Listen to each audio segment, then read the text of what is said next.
si Kiko Barsaga na naman. Merong ine-ebas naman dito, oh. Bakit daw hindi lumabas si Remulla? Ewan ko kung sino inahamon nitong bata na ito. Mga boss chipamo, sir. Ginogoyo na lang yata kayo nitong nitong mesaltik na ito eh. Oh, sorry, Kiko. Kung nasabi ko na mesaltik, kung wala, di pasensya. Pero sa nakikita ng mamamayang Pilipino, lakaran mo parang mesaltik. Diba?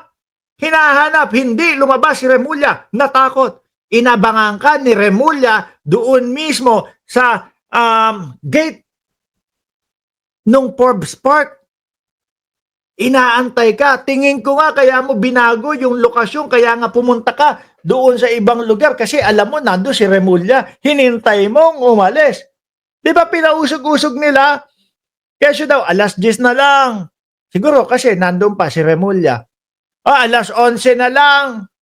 Siguro, nandun pa kasi si Remulla. Di ba? Akala ko ba si Romualdez ang hinahanap? Bakit si Remulla daw ho natakot? Hindi ko na maintindihan. Dito kay Kiko Barsaga, mga kababayan. Hindi mo na alam kung ano talaga ang pakay. Sumugod doon sa loob ng Forbes Park o si Remulla ang hinahanap talaga. Di ba?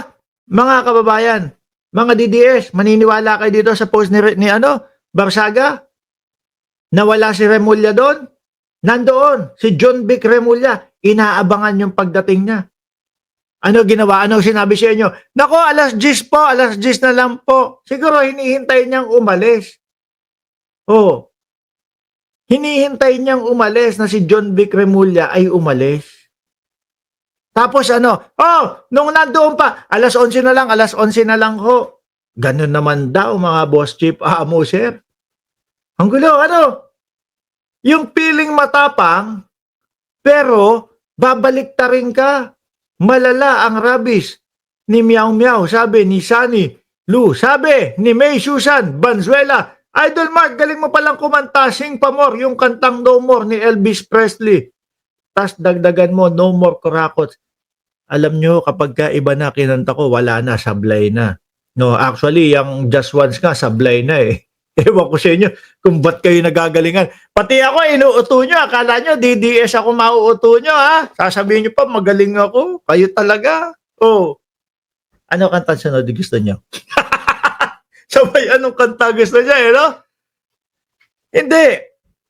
Iniligaw si Remulla ng pusang gala. Sabi, hindi ako pumasok sa trabaho, sumakit ulo ko, hindi ko pinayagan pumasok si Mrs. Sabi ni Sir Peewee. Tsaka nandun yung mga kapulisan. No? Nung humarap na si Kiko Barsaga, wala na, malambot na ho, mga bossing. Malambot na. Yung isinisigaw niya, sa paumpisa pa lang, lulusubin, papasukin, yung, yung Forbes Park. Di naman nangyari. Yung tipong patawa-tawa niya, lulusubin na natin ang Forbes Park. Oh, yung pag ganun-ganun niya, wala ho mga kababayan, parang mongoloid lang. Hindi kasi si Margie, sabi parang topak lang daw. Pag kinasuhan si Kiko, yung meow-meow niya, parang basag na ulyaning pusa yan. Ako ho naniniwala, mga boss chipa mo sir, na kapag kayang mga taga Forbes Park ang nagkaso sa kanya dahil binulahaw nila yung kanilang katahimikan, malamang po mga boss chief amo sir, pati magulang niyan mangingiyak. Oo, bakit? Akala niyo po ba gaganong-ganon lang yung mga nakatira sa Forbes Park? Para sumigaw sila, magnanakaw yung mga nakatira doon? Oh. Nung kinalauna siguro na-realize ni Barsaga na naku po, nakalimutan ko na pribado pala itong lugar na ito, na hindi lahat ng nasa loob ay mga magnanakaw. Hindi lahat ng nasa loob ay mga politiko. Oh. Ngayon, biglang sorry. Di ba, Ma'am Aba? Oh. Ngayon, biglang sorry or biglang tiklop. Biglang ang sabi, residente ng Forbes Park, we are only after Saldico and Martin Romualdez. Pero sa umpisa pa lang, gusto nyo nang lusubin sa loob. We hold no angers toward everyone else. Pero alam nyo mga kababayan, siguro nakapag-isip-isip yung yung si Meow Meow, no? Siguro nakapag-isip-isip, nako, yari pala ako doon sa ibang mga residente ng Forbes Park. Bakit to mga kababayan? Biruin mo naman, dyan sila tumira para yung seguridad nila hindi hindi tawag doon,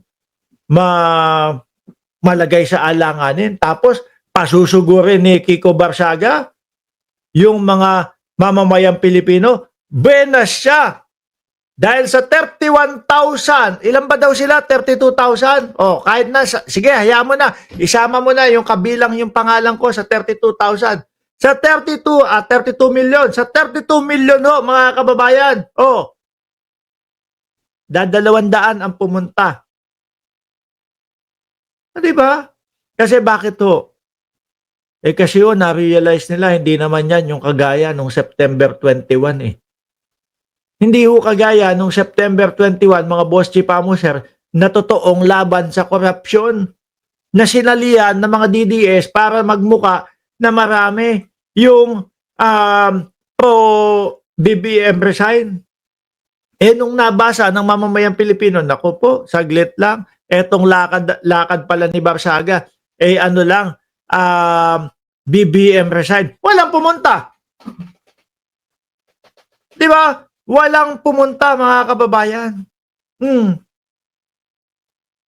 Biglang ngayon, siguro napagtanto niya, nako, pwede pala akong kasuhan ng mga tagaloob o mga residente nitong Forbes Park na to.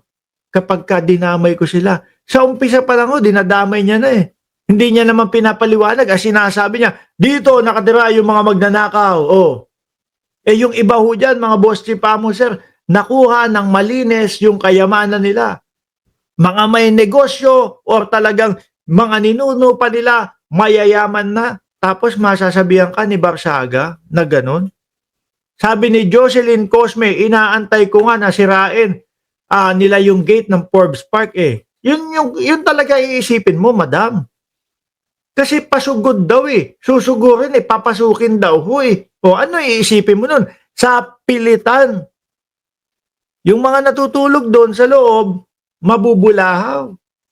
Malamang ayaw nila nun, for sure Kaya nga doon tumira. Ngayon, ito pa mga boss chief amuser. Araw-arawin daw nila yung pagwewelga dyan. So ngayon, kung may mga binebentang bahay, kanina nag-search ako although wala akong pambili, may mga binebentang bahay doon sa loob ng Forbes Park.